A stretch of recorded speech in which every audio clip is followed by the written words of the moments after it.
Bond theory चल रहा था। वैलेंस बॉन्ड थ्योरी में हमने एग्जांपल्स लिए थे, कुछ एग्जांपल्स हम अलग से लेते हैं, हम कुछ में स्पेसिफिक केसेस लग जाते हैं अलग से, मतलब कुछ कंडीशंस अलग है। जैसे कि अगर हम बात कर रहे हैं CuCl2 2-, अगर ये है, इसका हाइब्रिडाइजेशन क्या आएगा या फिर इसका मैग्नेटिक नेचर क्या आएगा। और एक दूसरा कंपाउंड और दे रही हूं साथ में, इन दोनों के ऑक्सीडेशन नंबर में क्या डिफरेंस आ रहा है, या फिर है ना दोनों का आंसर सेम आ रहा है क्या हाइब्रिडाइजेशन का। NH3 2+, ये दो कंपाउंड एक साथ है, तो यहाँ क्या डिफरेंस आ जाएगा। अगर हमारे पास कॉपर है, कॉपर का इलेक्ट्रॉनिक कॉन्फ़िगरेशन क्या, ये +2 हुआ, 3D10 4s1 होता है, 2 इलेक्ट्रॉन निकाल दिया अगर हमने, तो यहाँ क्या मिल रहा है 3D9 बच रहा है। अब 3D9 अगर हमने इसे ग्राउंड स्टेट में लिखा, ग्राउंड स्टेट में इसकी कंडीशन क्या हो रही, यहाँ पर 1 2 3 4 5 6 7 8 9, ये एक इलेक्ट्रॉन यहाँ पर बचा हुआ है। सेम पैरेलली अगर हम इसे भी सॉल्व करते जाएं, ये भी क्या है Cu2+ है, सेम 3D9 इसका इलेक्ट्रॉनिक कॉन्फ़िगरेशन है। अगर ग्राउंड स्टेट में लिखेंगे तो यहां तक की कंडीशन बिल्कुल सेम है दोनों में। अब यहां क्या है, एक इलेक्ट्रॉन ये बच जाता है। अब अगर एक इलेक्ट्रॉन बच रहा है, हम हाइब्रिडाइजेशन निकालेंगे, यहाँ पर Cl4 लेना तब आएगा। ये क्या है हमारे पास में, अगर इसका निकाल रहे हैं तो भी हाइब्रिडाइजेशन क्या आएगा, आगे से फिल करना शुरू करेंगे तो sp3 आएगा और इधर से भी sp3 आएगा। लेकिन ऐसा नहीं होता, दोनों का हाइब्रिडाइजेशन डिफर करता है। यहाँ पर अगर यहाँ वीक लिगेंड है तो इस इलेक्ट्रॉन को हम यहाँ का यही रहने देते हैं, लेकिन अगर यहाँ पर स्ट्रॉन्ग लिगेंड है और एक इलेक्ट्रॉन बचता है केवल, तो उसे जंप करा के बॉन्डिंग के बाद वाले ऑर्बिटल के अंदर सेंड कर देंगे। तो एक्साइटेड स्टेट में क्या हुआ यहाँ पर, ये तो एज इट इज थे 1 2 3 4 5 6, इसमें कोई चेंज नहीं आ रहा। आगे फिल करना शुरू किया बॉन्डिंग, अगर S के अंदर 1 P के अंदर 3, तो यहाँ तो नॉर्मल हाइब्रिडाइजेशन क्या आ रहा है इसका, sp3 आ रहा है, तो टेट्राहेड्रल क्या हो गई, इसकी ज्योमेट्री हो गई। और अगर हम पेयर की बात कर रहे हैं, अनपेयर्ड इलेक्ट्रॉन एक बच रहा है, तो ये क्या हो गया नेचर में पैरा मैग्नेटिक हो गया। लेकिन अगर यहाँ पर स्ट्रॉन्ग लिगेंड है और यहाँ पर एक ही इलेक्ट्रॉन बच रहा है, तो उसे हम आगे जंप करा देते हैं। ये एक अलग से केस है, बहुत कम क्वेश्चंस होंगे जिसके अंदर इस तरह के केसेस निकलेंगे। एक्साइटेड स्टेट के अंदर क्या होगा, ये इलेक्ट्रॉन अगर आगे जंप करा दिया तो यहाँ पर ये वाला ऑर्बिटल खाली हो गया, तो S के अंदर यहाँ पे बॉन्डिंग और P के अंदर ये वाली बॉन्डिंग, ये इलेक्ट्रॉन जंप करके पीछे पीछे गया, यहाँ पर लास्ट में चला गया। और उसके बाद में जो बॉन्डिंग हुई NH3 की, वो क्या है 1 2 3 4, हाइब्रिडाइजेशन क्या हो गया यहाँ पर DsP2 हो गया, स्क्वायर प्लेनर इसकी ज्योमेट्री हो गई। ऐसे पूछ लेते हैं कौन से कंपाउंड्स के पेयर हैं जिनका मैग्नेटिक नेचर सेम आने के बाद भी, कोऑर्डिनेशन नंबर सेम होने के बावजूद भी, ऑक्सीडेशन नंबर सेम है उसके बावजूद भी उनका हाइब्रिडाइजेशन डिफर आ रहा है। बहुत ही कम केस लगते हैं, तो ये एक स्पेसिफिक एग्जांपल है इसका, तो यहाँ पर लिख लो, इसमें अलग से एग्जांपल्स में लिख के रख लेना इसे। ये क्या है, स्ट्रॉन्ग लिगेंड है, स्ट्रॉन्ग लिगेंड होने की वजह से हमने क्या किया, इसको बाहर की तरफ जंप करा दिया, और ये नेचर में क्या हो गया, पैरामैग्नेटिक हो गया। डायरेक्ट ऐसे क्वेश्चन आ सकता है, both are paramagnetic but differ in, यहां पर हमें दे दिया हाइब्रिडाइजेशन। हाइब्रिडाइजेशन में चेंज आ रहा है, इसका मतलब हमारे पास में क्या, रीजन क्या दे दिया उसका, रीजन में असर्शन रीजन में जैसे क्वेश्चन डाल दिया, तो यहाँ पर क्या है, ये इलेक्ट्रॉन जो है वीक लिगेंड होने के बाद कारण बाहर जंप नहीं करेगा, जबकि स्ट्रॉन्ग लिगेंड होने के कारण वो जंप कर जाएगा। एग्जाम्पल कॉपी कर लो, ये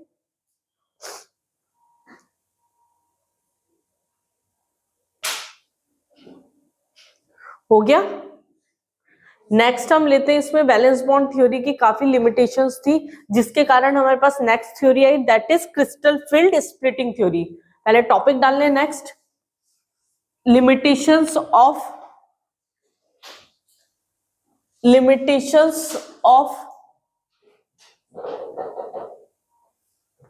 valence bond theory. First point लिखिए इसमें, it does not explain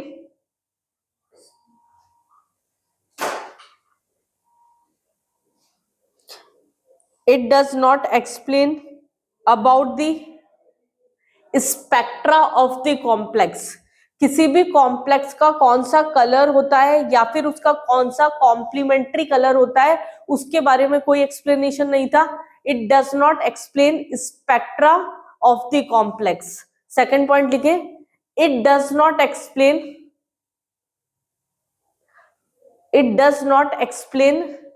thermodynamic stability of the compound. Thermodynamic stability of the compound, stability factors जो भी होंगे कोऑर्डिनेशन कंपाउंड के, उसके बारे में कोई एक्सप्लेनेशन नहीं था यहाँ पर. Third point, it does not explain the stability of ligands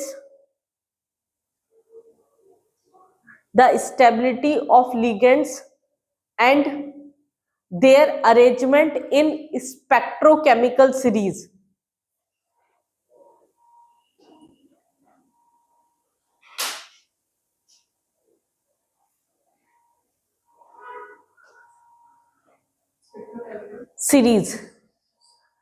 Next point, it does not explain inner and outer orbital complex existence. Inner outer orbital complex क्यों एग्जिस्ट कर रहे हैं? जैसे अभी हमने CuNH3 होल ट्वाइस वाला एग्जांपल लिया था, तो यहाँ पर अंदर से बाहर इलेक्ट्रॉन क्यों जंप कर गया, क्या एनर्जी लेवल में डिफरेंस आया, क्या उसका स्पेक्ट्रा था, कलर था, उसके बारे में कोई एक्सप्लेनेशन नहीं था, तो VBT को हमने रिजेक्ट कर दिया. नेक्स्ट आती है हमारे पास में यहाँ पर theory, crystal field splitting theory. जो ये सारे ड्रॉबैक्स थे, एनर्जी लेवल के जो भी डिफरेंस थे, वो सारे यहाँ पर एक्सप्लेन कर दिए गए. Crystal field splitting theory.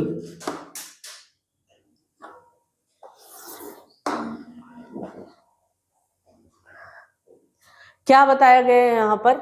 अब यहाँ सारे एक्सप्लेन कर दिए पॉइंट्स कि किस तरह से रिपल्शन होता है, डीजेनरेसी ऑफ ऑर्बिटल्स क्या होते हैं. जब भी कोई भी मेटल लिगेंड्स की प्रेजेंस में आ रहा है, अगर कोई भी मेटल है, जैसे अगर हम बोल रहे हैं यहाँ पर 6 लिगेंड्स प्रेजेंट है, सेंट्रल एटम जब लिगेंड्स की प्रेजेंस में आ रहा है तो उसे पॉइंट चार्ज की तरह कंसीडर कर लिया. लिगेंड्स जो हो गए नेगेटिव भी हो सकते हैं, एनायन भी हो सकते हैं, न्यूट्रल भी हो सकते हैं. जब इसकी प्रेजेंस में आ रहा है तो ये जो डी ऑर्बिटल होगा वो क्या होगा, रिपल्सिव फोर्स के कारण दो पार्ट्स के अंदर स्प्लिट हो जाता है. ये दो पार्ट्स के अंदर स्प्लिट हो जाता है. एक होता है इसके अंदर T2G और एक होता है यहाँ पर EG. दो पार्ट्स के अंदर ये क्या हो गया, ब्रेकडाउन हो गया, डीजेनरेट हो गया. इसके बीच का जो ये एनर्जी लेवल होता है, इसको हम बोलते हैं बैरी सेंटर. इसको हम क्या बोल रहे हैं यहाँ पर, बैरी सेंटर बोल रहे हैं. अब क्या है, ये बेसिक थ्योरी जो होगी वो ऑक्टाहेड्रल और जो टेट्राहेड्रल कॉम्प्लेक्स है उसके लिए कॉमन है. जब भी मेटल लिगेंड्स की प्रेजेंस के अंदर आ रहा है, उसका डी ऑर्बिटल जो हो गया वो दो पार्ट्स में डीजेनरेट हो रहा है. यहाँ पर ये क्या हो गया, T2G, इसके अंदर ऑर्बिटल है DXY, YZ और ZX. इसका मतलब ये क्या हो गया, इक्वेटोरियल के ऊपर प्रेजेंट है. और ये जो हो गया DX2, Y2 और DZ2, ये क्या है, एक्साइल पोजीशन पर प्रेजेंट होते हैं. हमें इसकी स्ट्रक्चर्स पता है DXY, YZ, ZX के, तो ये क्या है, तीनों इक्वेटोरियल पोजीशन पे, ये एक्साइल पोजीशन पर है. अब केसेस डिफर कहां करेंगे, यहाँ पर ऑक्टाहेड्रल कॉम्प्लेक्स है या फिर टेट्राहेड्रल कॉम्प्लेक्स है. ये जो हमने डायग्राम बनाया है ये है ऑक्टाहेड्रल कॉम्प्लेक्स के लिए. अगर ऑक्टाहेड्रल कॉम्प्लेक्स है तो इसके अंदर क्या होगा, इन दोनों का और इन दोनों का जो डिफरेंस होता है, ये होता है 3/5 ऑफ बैरी सेंटर, ये होता है 2/5 ऑफ बैरी सेंटर. इसके अंदर T2G नीचे रहेगा, ऊपर जो होगा वो EG जाएगा. ऐसा क्यों होता है, क्योंकि जो EG है वो क्या है, यहाँ पर एक्साइल पोजीशन पर प्रेजेंट है. 6 लिगेंड होने की वजह से एक्साइल पे जब ये प्रेजेंट है तो इनको सफिशिएंट एनर्जी मिल जाती है, तो ये ऊपर पहुंच सकते हैं, और T2G जो होता है वो नीचे रह जाता है. ये पहला डायग्राम है हमारे पास में ऑक्टाहेड्रल कॉम्प्लेक्स का. लेकिन टेट्राहेड्रल कॉम्प्लेक्स के अंदर क्या हुआ, ओनली 4 लिगेंड्स प्रेजेंट है. अगर यहाँ पर 4 लिगेंड प्रेजेंट है, इसका मतलब एक्साइल पोजीशन पर, यहाँ तो क्या एक्साइल पोजीशन पर सफिशिएंट एनर्जी मिल रही थी तो वो ऊपर चला जा रहा था Eg, लेकिन यहाँ पर क्या है, एक्साइल पोजीशन पर सफिशिएंट एनर्जी मिल ही नहीं पाती, तो उस केस के अंदर क्या होगा, यहाँ पर ये दो पार्ट्स के अंदर स्प्लिट तो हो रहा है वैसा का वैसा, लेकिन Eg जो होता है वो नीचे होता है और T2G जो होता है वो स्प्लिटिंग के बाद ऊपर होता है। गैप सेम है barycentre, this is 2/5 of barycentre and this is 3/5 of barycentre. ये हमारे पास में क्या हो गया, दोनों के डायग्राम्स हो गए और इसी की थ्योरी। जैसे बोर्ड में अगर हम बात कर रहे हैं तो सीधा आ जाता है explain CFT for octahedral complex या explain CFT for tetrahedral complex, लेकिन कंपटीशन के अंदर जब हम इसी चीज को लेके चल रहे हैं तो ये डायग्राम केवल यूज होगा, इस पे डायरेक्ट क्वेश्चन आएंगे T2G में कितने इलेक्ट्रॉन है, Eg में कितने इलेक्ट्रॉन है, फिलिंग कैसे करेंगे। अगर स्ट्रॉन्ग लिगेंड है, कंडीशन सारी ध्यान रखना, अगर स्ट्रॉन्ग लिगेंड है तो हम पहले हमेशा नीचे वाला जो होगा T2G हो या Eg हो पहले फिल करेंगे और फिर ऊपर की तरफ जाएंगे। तो हम क्या करेंगे, फर्स्ट कंप्लीटली फिल करेंगे यहां पर इनर लोअर ऑर्बिटल, कुछ भी हो वो। जैसे अगर हम बात कर रहे हैं स्ट्रॉन्ग लिगेंड है, अगर हमारे पास में ऑक्टाहेड्रल कॉम्प्लेक्स है तो उसके अंदर पहले T2G के अंदर फिल करेंगे, फुल फिल करते हैं। जैसे अगर हमें D6 बनना है तो सारे इलेक्ट्रॉन पूरे के पूरे फिल करेंगे और फिर उसके बाद में ऊपर की तरफ जाएंगे।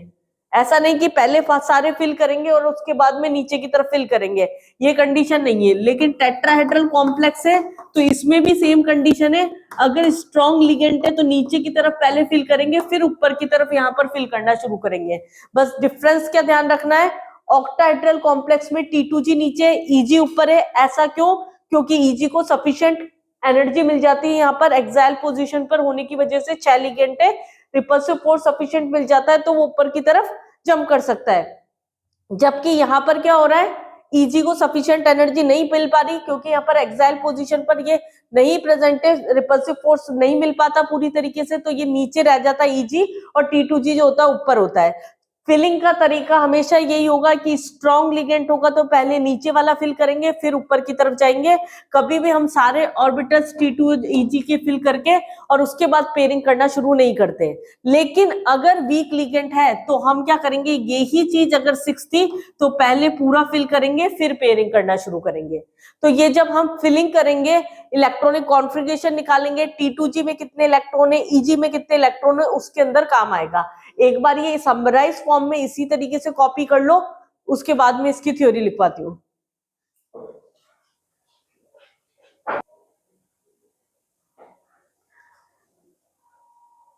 नेक्स्ट यहाँ पर देखिए, इसी के बेसिस पर अभी हमने बोला VBT का एक ड्रॉबैक था, स्पिन का कोई एक्सप्लेनेशन नहीं था, लो स्पिन और हाई स्पिन कॉम्प्लेक्स कैसे बताए गए, तो वो यहाँ एनर्जी के बेसिस पर बताए गए। दो फैक्टर्स लगते हैं इसके अंदर, एक तो डेल्टा नॉट का बेरी सेंटर का जो हमारे पास फैक्टर है वो लग रहा है, और दूसरा फैक्टर जो है हमारे पास में वो यहाँ पर किसका लग रहा है, P पेयरिंग एनर्जी का। तो हम अगर डिटरमाइन कर रहे हैं, डिटर्मिनेशन अगर हम बात कर रहे हैं लो स्पिन और हाई स्पिन कॉम्प्लेक्स की, determination of low spin and high spin complex, low spin complex क्या होते हैं और हाई स्पिन कॉम्प्लेक्स क्या होते हैं, वहां पर बताया था। वैसे VBT के अंदर हमने ये चीज पढ़ी थी। लो स्पिन कॉम्प्लेक्स क्या होते हैं, जो स्ट्रॉन्ग फील्ड लिगेंड की प्रेजेंस में हो रहे थे जनरली। यहाँ क्या होता है, डेल्टा नॉट की वैल्यू जो होती है वो P पेयरिंग एनर्जी से ज्यादा होती है। पेयरिंग एनर्जी क्या होती है, जो भी इलेक्ट्रॉन को अगर हम पेयर करा रहे हैं ऑर्बिटल्स के अंदर उस टाइम पे कितनी एनर्जी लग रही है। अगर स्ट्रॉन्ग फील्ड लिगेंड की, अभी मत लिखो इसे, मैं नोट्स दूंगी इस चीज के, डेल्टा नॉट की वैल्यू जो होगी वो क्या होगी, P से ज्यादा होगी, स्ट्रॉन्ग फील्ड लिगेंड की प्रेजेंस में होगी। तो ये क्या होंगे, या तो वीकली पैरामैग्नेटिक होंगे, जनरली क्या निकलेगा, या तो वीकली पैरामैग्नेटिक निकलेगा या फिर नेचर में क्या निकलेगा, डायमैग्नेटिक निकलेगा। हाई स्पिन कॉम्प्लेक्स क्या होते हैं, जहां पर डेल्टा नॉट की वैल्यू जो है वो क्या हो गई, पेयरिंग एनर्जी के कंपेयर में कम हो गई। तो इसके मतलब ये क्या है, वीक फील्ड लिगेंड की प्रेजेंस में होते हैं। अगर वीक फील्ड लिगेंड है जनरली पेयरिंग नहीं होगी। तो यहाँ पर less number of unpaired electron present होंगे और यहां पर क्या होगा, मोर number of unpaired electron present होंगे। कॉम्प्लेक्स देखते से ही जनरली पैरामैग्नेटिक और डायमैग्नेटिक का बिहेवियर तो देखने से प्रैक्टिस करते करते बहुत इजीली समझ में आने लग जाता है। अगर Cn या CuO आता है जनरली तो उसके अंदर डायमैग्नेटिक ही निकलता है मैक्सिमम आंसर। अगर बहुत ही वीक लिगेंड्स आ रहे हैं, फ्लोरीन क्लोरीन ये सब आ रहे हैं, तो उसके अंदर जनरली पैरामैग्नेटिक ही निकलता है। वीकली पैरामैग्नेटिक है और डायमैग्नेटिक है, यहाँ क्या होगा, ये स्ट्रांगली जनरली पैरामैग्नेटिक नेचर के अंदर होते हैं। तो ये बेसिक डिफरेंस हो गया हाई स्पिन और लो स्पिन कॉम्प्लेक्स में on the basis of delta not and P. हम एनर्जी के बेसिस पर इसे डिस्टिंग्विश कर रहे हैं। जो भी बैरी सेंटर है और जो भी पेयरिंग एनर्जी है उन दोनों की वैल्यूज पे डिपेंड करता है स्ट्रॉन्ग फील्ड लिगेंड है या वीक फील्ड लिगेंड है। उसके बेसिस पर हम लो स्पिन और हाई स्पिन कॉम्प्लेक्स बताते हैं यहाँ पर। तो ये एक और कंडीशन हो गई जो CFT के थ्रू एक्सप्लेन करी कि लो स्पिन और हाई स्पिन कॉम्प्लेक्स कैसे बताए जाते हैं। उसके अलावा हम कैलकुलेट करते हैं यहाँ पर क्रिस्टल फील्ड स्प्लिटिंग एनर्जी जो हमने यहाँ पर निकाली है वो कैसे कैलकुलेट की जाती है और इलेक्ट्रॉन्स की फिलिंग कैसे की जाती है। थोड़ा सा कॉम्प्लेक्स टॉपिक है लेकिन ये पढ़ने के बाद में बहुत इजीली क्वेश्चंस बिठा देता है। एक बार के लिए नोट करके रख लो इसे। देखिए यहां पर क्या है हमारे पास में, क्रिस्टल फील्ड स्प्लिटिंग एनर्जी।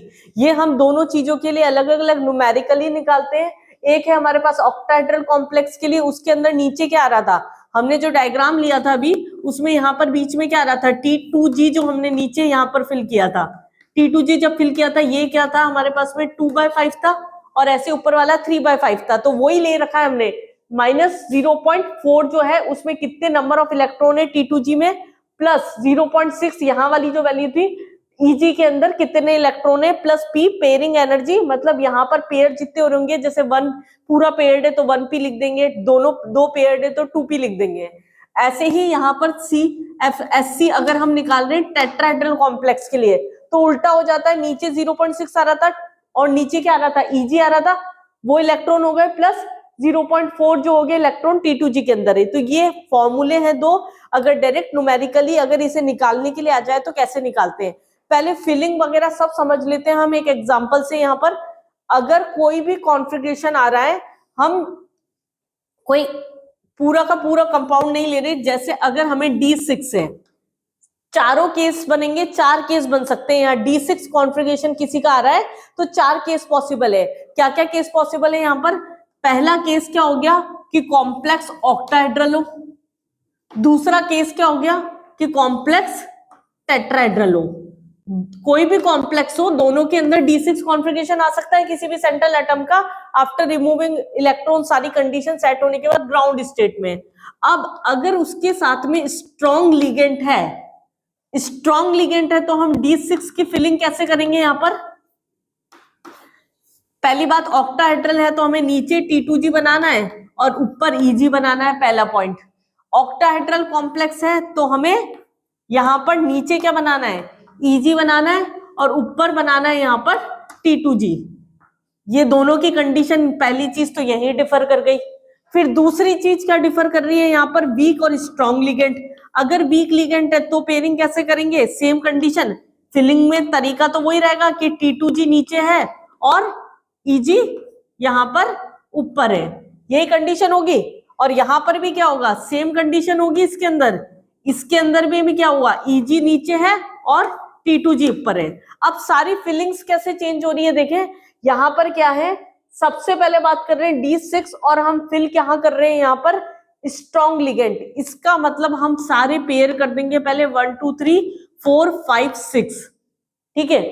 इसके अंदर हम फिलिंग कैसे करेंगे यहाँ पर 6 की, 1 2 3 4 5 6।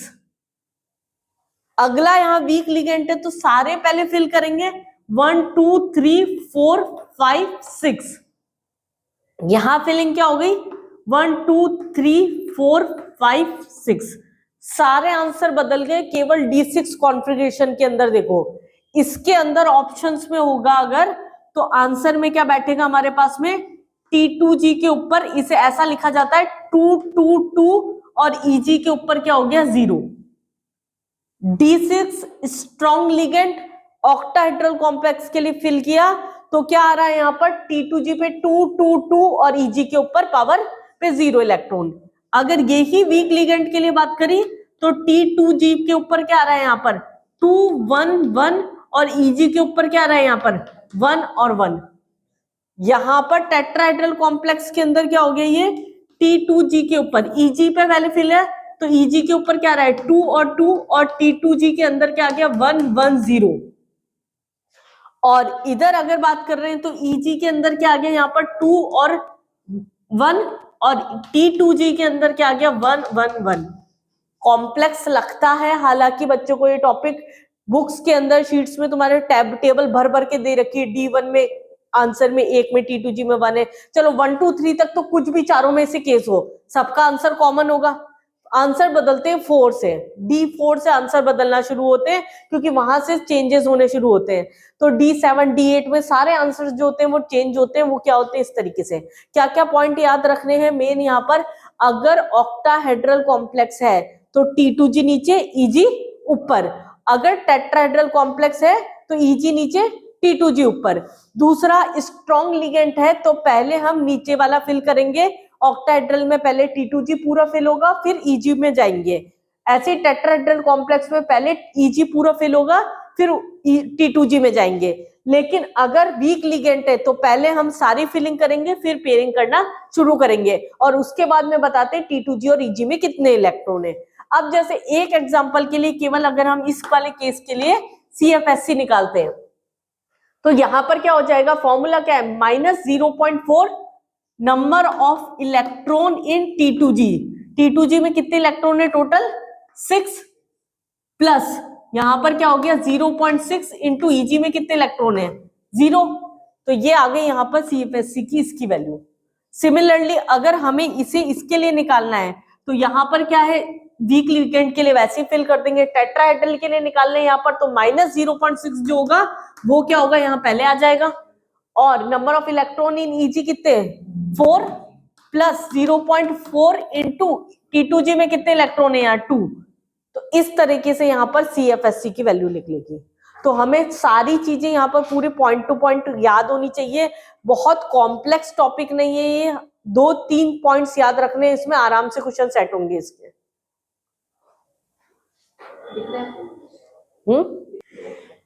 अब देखो इसी चीज को हम एक एग्जांपल से समझ लेते हैं क्योंकि ऐसे तो आएगा नहीं D6 आएगा D4 आएगा, हमारे पास तो क्या है पूरा कॉम्प्लेक्स आएगा।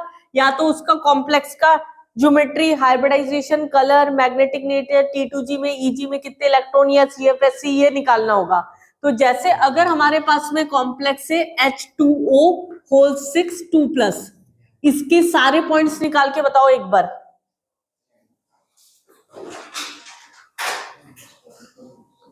मैग्नीज एटॉमिक नंबर 25, इसका मतलब 3d5 4s2 केवल 3d5 बचा। जैसे हमने देखा 6, इसका मतलब क्या है ऑक्टाहेड्रल कॉम्प्लेक्स है। अगर ऑक्टाहेड्रल कॉम्प्लेक्स है इसका मतलब फिलिंग क्या करनी थी पहले T2G और ऊपर Eg। वीक लिगेंड है इसका मतलब क्या हो जाएगा पहले सारा भर दे और उसके बाद पेयरिंग की जरूरत ही नहीं है। 5 अनपेड इलेक्ट्रॉन बच रहे हैं यहाँ पर। वीक फील्ड लिगेंड इसका मतलब ये क्या हो गया हाई स्पिन हो गया। अनपेड इलेक्ट्रॉन क्या है 5 है तो म्यू की वैल्यू क्या हो गई 5 पॉइंट समथिंग आ जाएगी। और हाइब्रिडाइजेशन निकालेंगे तो आगे से ही फिल करेंगे 6। यहाँ पर क्या D में भरा sp3 उसमें जाएगा तो हाइब्रिडाइजेशन क्या हो गया sp3 D2 हो गया। म्यू की वैल्यू क्या हो गई यहाँ पर √5 5 + 2 हो गई। ऑक्टाहेड्रल इसका कॉम्प्लेक्स वो तो यहीं से दिख ही रहा था हमें। तो ये सारी प्रॉपर्टीज हम यहाँ पर इससे निकाल सकते हैं। बस T2G Eg CFSC के फॉर्मूले से हम इसकी वैल्यू निकाल लेंगे। अब डेल्टा नॉट की यहाँ पेयरिंग एनर्जी क्या है कम है बहुत ज्यादा। डेल्टा नॉट की वैल्यू ऑब्वियस सी बात है कम ज्यादा ही आएगी। कुछ भी न्यूमेरिकली वैल्यू आए डेल्टा नॉट का जो फॉर्मूले से आएगा वो क्या होगा यही होगा। लेकिन अगर इसी कॉम्प्लेक्स में मैं अगर ऐसे दे दूं इसे CN6 2 क्या हो जाएगा, 4 लो क्या आएगा, हाँ डिफरेंस क्या हो जाएगा, पहले क्या है तो ऑक्टाहेड्रल ही, सेम +2 आ रहा है, सेम कंडीशंस, लेकिन इसके अंदर क्या है, पहले पेयरिंग कर देंगे। अगर पहले पेयरिंग कर दी तो यहाँ पर 6 के 6 फिल नीचे ही हो गए, 5 थे ना, 5 फिल नीचे ही हो गए। ये क्या हो गया, वीकली पैरामैग्नेटिक हो गया, म्यू की वैल्यू क्या हो जाएगी, √1 1 + 2 बोर मैग्नेटॉन, हाइब्रिडाइजेशन क्या हो जाएगा यहाँ D2sp3, तो ये क्या हो गया, इनर ऑर्बिटल कॉम्प्लेक्स हो गया, ये क्या हो गया यहाँ पर आउटर ऑर्बिटल कॉम्प्लेक्स हो गया, और यहाँ डेल्टा नॉट की वैल्यू क्या हो जाएगी, कम हो जाएगी, पेयरिंग एनर्जी से यहाँ पर 2 है उससे कम ही वैल्यू आएगी उसकी, तो फिर ये वैल्यू क्या होगी, इससे कम हो जाएगी। उसके बेसिस पर भी हम हाई स्पिन लो स्पिन कॉम्प्लेक्स बता सकते हैं। वैसे तो यहीं से देख के पता पड़ जाता है, स्ट्रॉन्ग और वीक देख के पता पड़ जाता है लो स्पिन निकलेगा या हाई स्पिन निकलेगा। तो ये हमारे 2 टॉपिक्स पूरे बड़े वाले कंप्लीट हो चुके हैं कोऑर्डिनेशन कंपाउंड के। एक हमारे पास है क्रिस्टल फील्ड स्प्लिटिंग थ्योरी, जिसमें जो भी ड्रॉबैक्स रह गए थे वीबीटी के वो हमने कवर कर लिए। कलर, मैग्नेटिक नेचर या हाई स्पिन लो स्पिन कॉम्प्लेक्स है, हाइब्रिडाइजेशन है, मैग्नेटिक मूवमेंट की वैल्यू है, मतलब उसका मैग्नेटिक नेचर है, और उसकी ज्योमेट्री है। ये सारे के सारे क्वेश्चंस इन दोनों थ्योरीज से होंगे, ठीक है।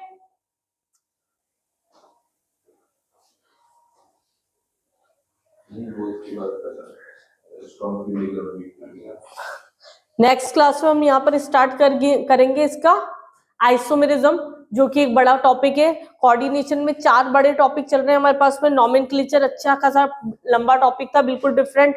फिर हमने वीबीटी लिया, देन उसके ड्रॉबैक्स, देन उसके बाद में CFT। नेक्स्ट क्लास में हम डिस्कस करेंगे आइसोमेरिज्म इसका, वो बिल्कुल अलग पैटर्न में जाएगा, ऑर्गेनिक जैसा बिल्कुल भी नहीं चलता है यहाँ पर।